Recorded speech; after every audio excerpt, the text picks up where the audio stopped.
अलीकडच्या काळामध्ये राहुल गांधी यांनी सलीम जावेद यांच्याशी संपर्क साधून त्यांच्याकडनं एक स्क्रिप्ट लिहून घेतलेली आहे। अतिशय मनोरंजनात्मक अशा प्रकारची स्क्रिप्ट आहे। ती सगळीकडे ते मांडतायत। याच्याने मनोरंजनापलीकडे काहीच होत नाही। एकही गोष्ट त्यांच्याकडे फॅक्च्युअल नाही। सगळ्या गोष्टी कपोकल्पित त्या ठिकाणी ते मांडतायत।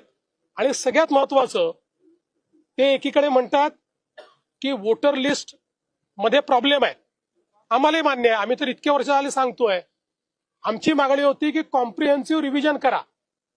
आता इलेक्शन कमिशन म्हणते आम्ही कॉम्प्रिहेन्सिव्ह रिव्हिजन करायला तयार आहोत आणि बिहारमध्ये त्यांनी सुरू केलं तर राहुल गांधी म्हणतात कॉम्प्रिहेन्सिव्ह रिव्हिजन करू नका।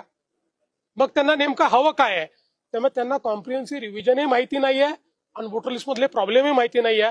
त्यांना केवळ आपल्या हारण्याकरता काही ना काही कारण शोधून काढायचं आहे। ते कारण त्यांनी शोधून काढलेलं